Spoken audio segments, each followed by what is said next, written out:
नमस्कार दोस्तों, मैं रोहित व्यास शारदा बाल निकेतन की ऑनलाइन क्लास में आप सभी का स्वागत करता हूं। पिछले वीडियोस में हमने क्लास 10th का जो फर्स्ट चैप्टर है उसके 2 पार्ट कंप्लीट किए थे। अब हम इस वीडियो में तीसरा पार्ट स्टार्ट करने जा रहे हैं। तो जिन लोगों ने अभी तक पहले 2 वीडियो नहीं देखे हैं, एक बार वो उन 2 वीडियोज़ को कवर करें, उसके बाद ये तीसरा वीडियो स्टार्ट करें। वीडियो के इस पार्ट में हम मेनली नशीले पदार्थों जैसे गुटखा, तंबाकू, मदिरा, अफीम और भी बहुत सारे नशीले पदार्थ होते हैं, उन सब के बारे में डिटेल में स्टडी करेंगे कि उनसे में क्या क्या नुकसान है, उनके सेवन से कौन कौन से रोग हो जाते हैं, इन सारी बातों के बारे में। और उसके पश्चात हम जो दवाइयों का आजकल दुरुपयोग होने लगा है, उनको भी ये नशीले पदार्थों के रूप में उपयोग में लिया जाता है, उन सब बातों के बारे में चर्चा करेंगे। और फिर लास्ट में भोज्य पदार्थों में या फिर खाद्य पदार्थों में आजकल किस किस तरह की मिलावटें की जाती है, उन सब के बारे में चर्चा करेंगे। नशीले पदार्थों में अपना पहला टॉपिक है गुटखा। गुटखा जो है वो जैसे सुपारी के टुकड़े हैं, कत्था है, चूना है, संश्लेषित खुशबू है, धातु के वर्क है, आदि सभी चीज़ों को मिलाकर एक मिश्रण तैयार किया जाता है जिसे हम गुटखा कहते हैं। और इसमें कुछ मात्रा में तंबाकू भी डाला जाता है। उसी तंबाकू के कारण से ये बहुत ज़्यादा मात्रा में नुकसानदायक होता है, क्योंकि हम सब जानते हैं कि तंबाकू में एक पदार्थ होता है जिसे निकोटिन के नाम से जाना जाता है। निकोटिन जो है वो मानव स्वास्थ्य पर बहुत ही बुरा प्रभाव डालता है, क्योंकि निकोटिन जो मनुष्य है उसकी धमनियों की दीवारों को मोटा कर देता है तथा हृदय स्पंदन की दर को बढ़ा देता है, जिसके कारण से व्यक्ति कई तरह के रोगों का शिकार हो जाता है। उसमें हार्ट अटैक वगैरह की संभावनाएं भी बढ़ जाती है। तो इस तरह से ये स्वास्थ्य पर बहुत ही बुरे प्रभाव डालता है। अब अपन बात करते हैं कि गुटखे के प्रभाव से कौन कौन से रोग हो जाते हैं। तो गुटखे के प्रभाव से होने वाले रोग में सबसे पहला है सब म्यूकस फाइब्रोसिस रोग। इस रोग में क्या होता है कि जो जबड़ा है उसकी मांसपेशियां कठोर हो जाती है, जिसके कारण से वो ठीक से खुल नहीं पाता है। जैसा कि आप डायग्राम में देख पा रहे हैं कि जो स्वस्थ व्यक्ति है वो अपने जबड़े को आराम से 40 मिलीमीटर तक खोल सकता है, लेकिन अगर कोई व्यक्ति है जो गुटखे का सेवन कर रहा है और वो इस रोग से ग्रसित है तो वो हाईएस्ट अपना मुंह जो है वो 10 मिलीमीटर तक ही खोल पाता है। तो यही कारण है कि ये स्वास्थ्य के लिए बहुत ज़्यादा नुकसानदायक होता है। और गुटखे के सेवन से कैंसर के होने की संभावना भी बढ़ जाती है। दूसरा जो नशीला पदार्थ है वो है तंबाकू। तंबाकू हमें एक पादप होता है निकोटियाना टोबैकम, उस पादप की पत्तियों से प्राप्त होता है। उस पादप का डायग्राम आप यहाँ पर देख पा रहे हैं।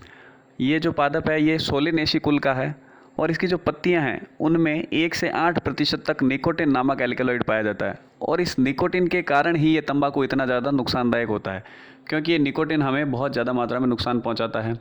अब ये एल्केलॉइड क्या होते हैं? एल्केलॉइड शब्द जो है इसका उपयोग मेनली किया जाता है वनस्पतियों तथा प्राणी जगत में पाए जाने वाले जटिल क्षारीय कार्बनिक पदार्थों के लिए, जो कि पोषकीय दृष्टि से बहुत अधिक सक्रिय होते हैं। एल्केलॉइडों का चिकित्सा शास्त्र में यानी कि मेडिकल साइंस में भी एक बहुत बड़ा महत्व है, क्योंकि बहुत से एल्केलॉइड ऐसे हैं जिनका उपयोग हम औषधियों के निर्माण में करते हैं, यानी कि उनसे बहुत सारी मेडिसिन्स बनाई जाती है। और कुछ एक ऐसे भी हैं जिनका उपयोग विष के रूप में भी किया जाता है। ये वर्ड बार बार आगे आएगा, इसलिए इसको थोड़ा ध्यान रखिएगा। अब आगे बात करते हैं कि तंबाकू का उपयोग लोग किन किन प्रकार से करते हैं। तो बहुत से लोग हैं जो इसे पान में, गुटखे में या फिर चूने के साथ इसे चबाते हैं। ये डिपेंड करता है पर्सन टू पर्सन कि लोग इसे किस तरह से यूज़ करते हैं। कुछ लोग होते हैं जो इसे बीड़ी, सिगरेट, चिलम, सिगार, हुक्का या फिर अन्य रूप में भी उपयोग में लेते हैं। अब है तंबाकू के उपयोग से होने वाली हानियाँ। तो उसमें पहली है तंबाकू के निरंतर संपर्क में आने से मुंह, जीभ, गले व फेफड़ों आदि का कैंसर होने की संभावना बढ़ जाती है।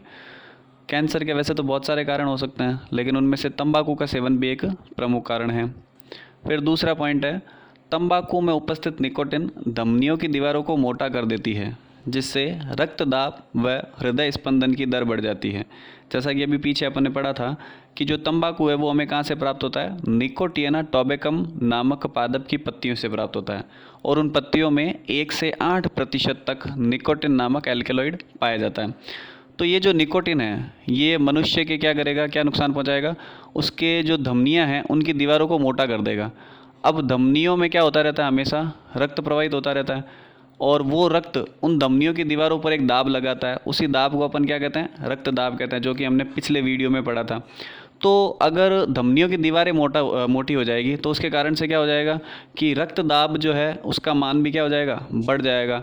जो हमेशा क्या होना चाहिए, एक नॉर्मल लिमिट में होना चाहिए, 120/80। सिस्टोलिक और डायस्टोलिक लिमिट उसकी कितनी होनी चाहिए, 120/80 होनी चाहिए। लेकिन अगर धमनियों की दीवारें मोटी हो जाएगी तो उसके कारण से रक्त दाब का मान भी क्या हो जाएगा, बढ़ जाएगा। तो व्यक्ति उच्च रक्तचाप का शिकार हो जाएगा। फिर है इसमें कि इससे हृदय स्पंदन की दर भी बढ़ जाती है। जैसे कि हम जानते हैं कि एक स्वस्थ व्यक्ति का जो हृदय है वो 1 मिनट में 72 बार धड़कता है। लेकिन अगर व्यक्ति तंबाकू का सेवन कर रहा है तो उसके कारण से क्या हो जाएगा कि इस हृदय स्पंदन की जो दर है उसमें वेरिएशंस उत्पन्न हो जाएंगे, यानी कि वो एग्जैक्ट 72 बार नहीं धड़क पाएगा। फिर है कि गर्भवती महिलाओं द्वारा तंबाकू का सेवन करने पर भ्रूण विकास की गति मंद पड़ जाती है। कि अगर कोई गर्भवती महिलाएं हैं उनके द्वारा अगर तंबाकू का सेवन किया जा रहा है तो उनके भ्रूण विकास की जो गति है वो मंद पड़ जाएगी। और लास्ट में चौथा पॉइंट है कि जो सिगरेट वगैरह है उनमें तंबाकू की मात्रा मिलाई जाती है और उनसे कुछ धुआं निकलता है। उस धुएं में एक बहुत ही जहरीली गैस होती है जो होती है कार्बन मोनोऑक्साइड गैस। ये कार्बन मोनोऑक्साइड गैस क्या करती है कि व्यक्ति के रुधिर में जो आरबीसी है, लाल रुधिर कणिकाएं हैं, उन लाल रुधिर कणिकाओं को नष्ट कर देती है। अब लाल रुधिर कणिकाओं का मेन जो कार्य होता है वो होता है कि जो रुधिर की ऑक्सीजन परिवहन की क्षमता है उसको मैनेज करना। तो अगर लाल रुधिर कणिकाएं नष्ट हो जाएगी तो रुधिर की जो ऑक्सीजन परिवहन की क्षमता है वो क्या हो जाएगी, कम हो जाएगी। क्योंकि रुधिर हमेशा अपने साथ क्या है, ऑक्सीजन और पोषक पदार्थों को लेकर शरीर के सभी भागों तक पहुंचाता है। लेकिन अगर उसमें से आरबीसी नष्ट हो जाएगी तो उसकी जो ऑक्सीजन को परिवहन करने की क्षमता है वो क्या हो जाएगी, कम हो जाएगी। तो इस तरह से कई दुष्प्रभाव हमें देखने को मिलते हैं। अब इसमें एक चीज़ और भी है कि अगर कोई व्यक्ति डायरेक्टली सिगरेट का सेवन नहीं भी कर रहा है फिर भी उसमें ये आरबीसी नष्ट होने के चांसेस रहते हैं। क्योंकि अगर आपके आसपास कोई व्यक्ति उसका सेवन कर रहा है तो भी उसका धुआं आपके शरीर में प्रवेश कर सकता है और उस धुएं में कार्बन मोनोऑक्साइड की मात्रा हो सकती है और उसके कारण से क्या हो सकता है, आरबीसी को डैमेज हो सकता है। तो इसलिए गवर्नमेंट के द्वारा कानून बनाकर सार्वजनिक स्थानों पर धूम्रपान पर रोक भी लगा दी गई। अब है मदिरा। तो मदिरा का जो निर्माण है वो कई प्रकार से किया जाता है। जैसे कि कई फलों को सड़ाकर मदिरा का निर्माण किया जाता है और कई रासायनिक क्रियाओं के द्वारा भी मदिरा का फॉर्मेशन किया जाता है। लेकिन इसे किसी भी प्रकार से बनाया जाए, इसमें जो नशे का कारण होता है वो एक ही पदार्थ होता है जिसे एथिल अल्कोहल या फिर एथेनॉल के नाम से जाना जाता है, जिसका जो सूत्र है वो होता है C2H5OH। अब बात करते हैं कि मदिरा सेवन से मानव स्वास्थ्य पर क्या क्या कुप्रभाव पड़ते हैं। तो उसमें पहला है कि मदिरा के सेवन से व्यक्ति की स्मरण क्षमता में कमी आती है और उसका तंत्रिका तंत्र प्रभावित होता है। यानी कि एक तो क्या हो जाएगा, उसकी मेमोरी वीक हो जाएगी, यानी उसकी याददाश्त कमज़ोर हो जाएगी। फिर है कि मदिरा के सेवन से व्यक्ति का जो शरीर है उसका सामंजस्य एवं उस पर नियंत्रण कमज़ोर हो जाता है, यानी वो अपनी बॉडी पर कंट्रोल नहीं रख पाता और जिससे उसकी कार्य क्षमता भी क्षीण हो जाती है। उसकी जो वर्क एफिशिएंसी, उसकी जो कार्य क्षमता है वो क्षीण हो जाएगी, मतलब वो बहुत जल्दी थक जाएगा, वो किसी कार्य को आसानी से कर नहीं पाएगा। और इन सब कारणों के कारण से क्या हो जाएगा कि दुर्घटना की संभावनाएं भी बढ़ जाएगी। तीसरा है, इसके सेवन से वसीय यकृत रोग हो जाता है जिससे प्रोटीन व कार्बोहाइड्रेट के संश्लेषण पर प्रभाव पड़ता है। अब जब अगर व्यक्ति अधिक मात्रा में मदिरा का सेवन करता है तो उसके कारण से क्या होता है कि उसका जो लीवर है, यानी कि जो यकृत है, वो डैमेज हो जाता है। अब यकृत मानव शरीर में बहुत सारे कार्य करता है। जैसे हमारे रक्त में जितने भी विषैले पदार्थ मिले हुए होते हैं उन्हें छानने का कार्य यकृत करता है और जो प्रोटीन और कार्बोहाइड्रेट है उन सब के पाचन का, संश्लेषण का कार्य कौन करता है, ये भी यकृत करता है। तो अगर यकृत डैमेज हो जाएगा तो ये सारे के सारे कार्य क्या हो जाएंगे, अवरुद्ध हो जाएंगे और इसी रोग को अपन क्या कहते हैं, वसीय यकृत रोग कहते हैं। फिर है कि मदिरा पान से जो अल्कोहल है वो रक्त प्रवाह द्वारा यकृत में यानी लीवर में पहुंचता है और अधिक मात्रा में उपस्थित अल्कोहल को यकृत एसिटाल्डिहाइड में परिवर्तित कर देता है, जो कि एक विषैला पदार्थ होता है। कि अगर आप ज़्यादा मात्रा में अल्कोहल का सेवन कर रहे हो, यानी कि अगर आप ज़्यादा मात्रा में मदिरा का सेवन कर रहे हो तो क्या हो जाएगा कि जो मदिरा है वो जब यकृत में पहुंचेगी तो यकृत क्या करेगा, एक्सेस ऑफ जो अल्कोहल है, यानी कि जो अधिक मात्रा में अल्कोहल पहुंचा है उसे क्या कर देगा, एसिटाल्डिहाइड में बदल देगा, जिसका सूत्र होता है CH3CHO। ये एसिटाल्डिहाइड क्या है, एक विषैला पदार्थ होता है जो हमारे शरीर को नुकसान पहुंचाता है। और फिर लास्ट में है कि इससे व्यक्ति की आर्थिक स्थिति कमज़ोर होती है, यानी कि वो इकोनॉमिकली उसको बहुत बड़ा लॉस होगा, पैसे की दृष्टि से बहुत ज़्यादा नुकसान पहुँचेगा उसको और सामाजिक प्रतिष्ठा को भी ठेस पहुँचती है। और समाज में भी उसकी जो इमेज है वो भी ख़राब होती है। तो इस तरह से बहुत सारे दुष्प्रभाव है मदिरा सेवन से। अब बात करते हैं अफ़ीम की। तो अफ़ीम का प्राप्ति स्रोत क्या है? अफ़ीम हमें प्राप्त होता है पेपेवर सोम्निफेरम नामक पादप के कच्चे फल से प्राप्त दूध को सुखाने से। तो यहाँ पर आपको एक डायग्राम दिया हुआ है, उसमें आप देखिए जो फर्स्ट वाला डायग्राम है ये है पेपेवर सोम्निफेरम का। तो इसमें क्या किया जाता है कि ये पादप है, जब ये पूरी तरह से पक जाता है तो इसमें से सेकंड वाले डायग्राम को देखिए, एक वाइट कलर का दूध या द्रव स्रावित होता है। उसे क्या किया जाता है, सुखाकर ये अफ़ीम प्राप्त किया जाता है, जो सूखने के बाद हल्के गहरे भूरे रंग का या फिर गहरे काले रंग का हो जाता है। और ये जो इसका बाहर का जो आवरण होता है, जो इसका छिलका होता है, उसे डोडा कहा जाता है। और इसके अंदर से कुछ एक छोटे दानेनुमा संरचनाएं और मिलती है सफ़ेद रंग की, जिन्हें खसखस कहा जाता है। अब ये जो अफ़ीम है इसमें टोटल 30 प्रकार के एल्केलॉइड पाए जाते हैं, जिनमें से मार्फिन, कोडीन, निकोटिन, सोम्निफेरिन, पेपेवरिन आदि कुछ प्रमुख हैं। इसका उपयोग वैसे तो दवाइयों के निर्माण में भी किया जाता है काफ़ी कुछ, लेकिन लोग इसका ज़्यादातर उपयोग नशे के रूप में करते हैं, इसीलिए ये आजकल प्रतिबंधित है। मार्फिन और कोडीन जो है उनका उपयोग किया जाता है दर्द निवारक दवाइयाँ बनाने में। और अफ़ीम और उससे बने जो नशीले पदार्थ हैं, हेरोइन वगैरह, उनका उपयोग भी कई लोगों द्वारा किया जाता है। ग्रामीण क्षेत्रों में तो कई माताएं अपने बच्चों को सुलाने के लिए भी अफ़ीम का उपयोग करती है, उन्हें अफ़ीम खिलाती है कुछ मात्रा में। और अफ़ीम के जो डोडे हैं, जो ये बाहर का आवरण है, उसे उबाल कर पीने की लत भी बहुत लोगों में होती है।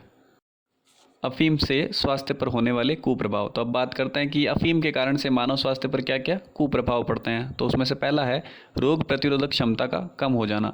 रोग प्रतिरोधक क्षमता का कम हो जाना यानी कि एंटीबॉडी का वीक हो जाना। इस बारे में हम पहले भी बात कर चुके हैं कि अगर व्यक्ति की रोग प्रतिरोधक क्षमता कम हो जाएगी तो वो किसी भी रोग का शिकार बहुत आसानी से हो जाएगा। और दूसरा है असामयिक मृत्यु, यानी कि समय से पहले उसकी मृत्यु भी हो सकती है। तो इस तरह के कुछ कुप्रभाव भी देखने को मिलते हैं। तो अभी तक हमने कुछ नशीले पदार्थों की बात की, जिनमें गुटखा, तंबाकू, अफ़ीम ये सारे प्रमुख थे। अब बात करते हैं कि इनके अलावा और कौन कौन से ऐसे नशीले पदार्थ हैं जिनका उपयोग लोगों के द्वारा किया जाता है।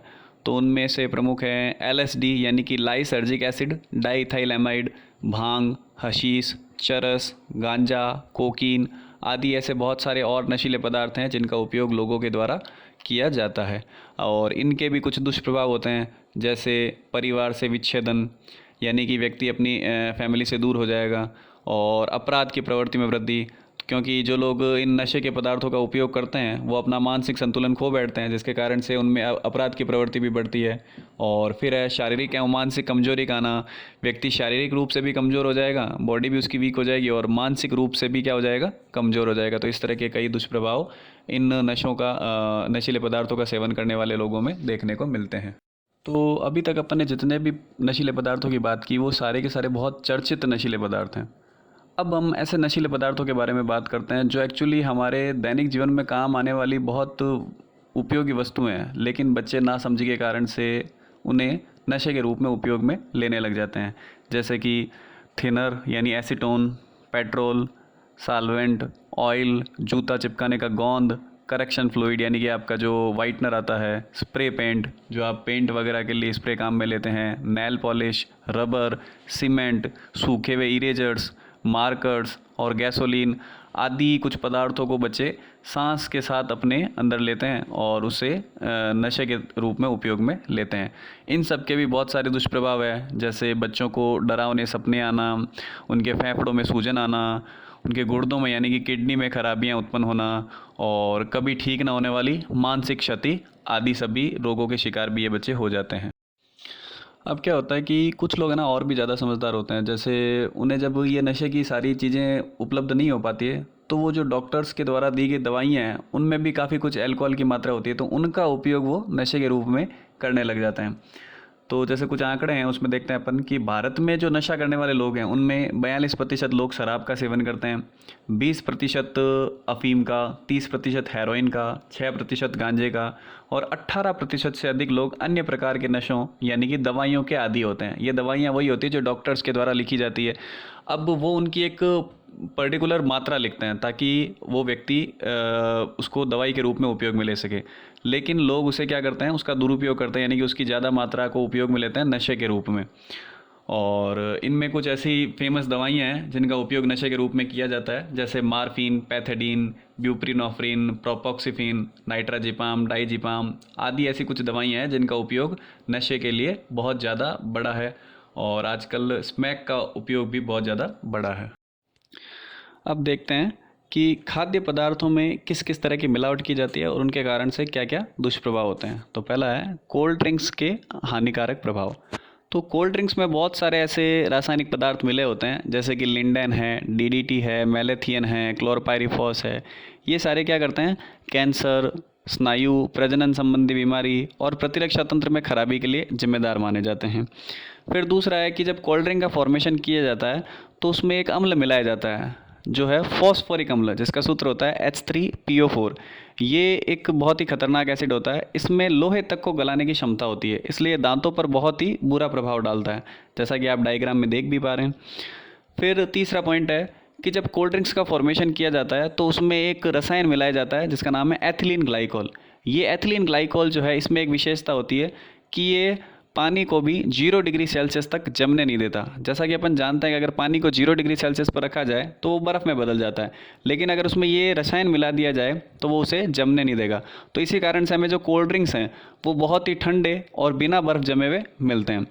और इस रसायन को आम भाषा में मीठा जहर भी कहा जाता है। चौथा पॉइंट है कि कोल्ड ड्रिंक्स में बोरिक, एरिथॉर्बिक और बेंजोइल अम्ल मिलाकर कोल्ड ड्रिंक्स को अति अम्लता प्रदान की जाती है, यानी कि उन्हें हाईली एसिडिक बनाया जाता है। अगर व्यक्ति ज़्यादा मात्रा में कोल्ड ड्रिंक्स का सेवन करेगा तो उसके पेट में जलन होना, खट्टी डकारें आना, दिमाग में सनसनी उत्पन्न होना, चिड़चिड़ापन आना, एसिडिटी और हड्डियों के विकास में अवरोध उत्पन्न हो जाना, इस तरह की कई समस्याएं हो जाएगी। अगला है कि कोल्ड ड्रिंक्स में 0.4 ppm सीसा डाला जाता है, यानी कि ppm का मतलब होता है पार्ट्स पर मिलियन, जो क्या करता है, तंत्रिका, स्नायु, मस्तिष्क, गुर्दा, लिवर और मांसपेशियों के लिए घातक होता है। और लास्ट पॉइंट है कि इसमें कुछ मात्रा में कैफ़ीन मिलाया जाता है, और कैफ़ीन जो होता है वो क्या करता है, अनिद्रा और सिर दर्द की समस्या को उत्पन्न करता है। तो इस तरह से कई हानिकारक प्रभाव हैं जो कोल्ड ड्रिंक्स के सेवन के कारण से हो सकते हैं। अब देखते हैं कि जो भोज्य पदार्थ हम काम में लेते हैं उनमें किन किन चीज़ों की मिलावटें की जाती है। तो सबसे पहला है कि जो दूध है उसमें urea, detergent, soda, poster colour और रिफाइंड तेल आदि सारी चीज़ें मिलाई जाती है। और जो सरसों का तेल है उसमें सत्यानाशी के बीज यानी आर्जिमान और सस्ता पाम ऑयल मिला दिया जाता है। और जो देसी घी है उसमें वनस्पति घी मिलाने का ट्रेंड तो बहुत पुराना है। और जो मिर्ची का पाउडर है उसमें ईंट का चूरा, हल्दी में लेड क्रोमेट व पीली मिट्टी, काली मिर्च में पपीते के बीज आदि भी मिलाए जाते हैं। और सौंफ पर कृत्रिम हरा रंग, फल और सब्जियों में चटक रंग के लिए रासायनिक इंजेक्शन, जैसा कि आप डायग्राम में भी देख पा रहे हैं कि जो फल वगैरह, जो सब्जियां वगैरह होती है उन्हें कॉन्ट्रास्ट कलर देने के लिए यानी कि चटक रंग देने के लिए क्या किया जाता है, उनके ऊपर रासायनिक इंजेक्शन लगा दिए जाते हैं ताकि उनका कलर अच्छा दिखता है और आप उन्हें आसानी से ख़रीद लेते हैं। और ताज़ा दिखने के लिए उन पर लेड और कॉपर विलयन का छिड़काव भी किया जाता है। जो फ्रूट्स वगैरह, जो सब्जियां वगैरह रखी रहती है उनके ऊपर लेड और कॉपर विलयन का छिड़काव किया जाता है थोड़ी थोड़ी देर में, ताकि क्या है कि वो फल और सब्जियां ताज़ी दिखती रहे। और जो गोभी है उस पर सफ़ेदी के लिए सिल्वर नाइट्रेट का छिड़काव किया जाता है।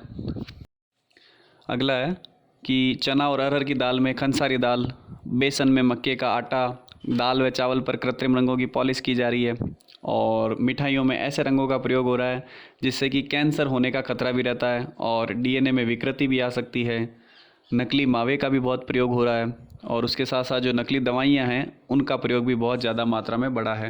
और इस तरह से ये जो मिलावट का जहर है ये हमारी जो दैनिक जीवन में काम में लेने वाली खाने पीने की चीज़ें हैं उनके अंदर घोला जा रहा है।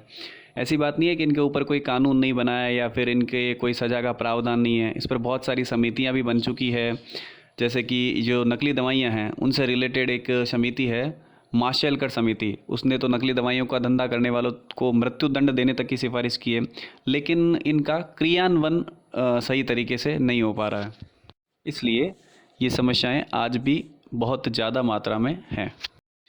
अब लास्ट में देखते हैं कि सुरक्षित भोजन के संदर्भ में भारत में कौन कौन से मुख्य कानून बने हुए हैं, यानी कि ऐसे कौन कौन से कानून हैं जो इस मिलावट के खिलाफ़ हैं या फिर इस नकली दवाइयों के खिलाफ़ हैं जो हमारे भारत में कार्य कर रहे हैं। तो उसमें मेनली है 1954 का खाद्य पदार्थ अल्प मिश्रण निषेध अधिनियम PFA। ये जो कानून है ये 65 खाद्य पदार्थों में कीटनाशकों या मिलावट का नियमन करता है, लेकिन ये भी नियम दोषी लोगों को सज़ा दिलाने में लगभग नाकामी साबित हो रहा है। तो इसीलिए आज भी हमारे सामने ये जो मिलावट की समस्या है वो बरकरार है। तो इसी के साथ आपका ये चैप्टर कंप्लीट होता है। तो जिन लोगों ने अभी तक पहला और दूसरा पार्ट नहीं देखा है वो एक बार पहला और दूसरा पार्ट भी देख लें और इस चैप्टर को कंप्लीट करें। और जो नोट्स हैं वो लगभग मैंने इसमें पूरे कवर करवाए हैं, तो आप लोग इसे फेयर भी कर सकते हैं। और इसके बाहर अब कोई ऐसा क्वेश्चन नहीं है जो आपको बोर्ड में मिलेगा, लगभग सारे क्वेश्चंस अपने कवर हो गए हैं। तो बढ़िया से इनको एक बार फेयर में बना लीजिए। Thank you.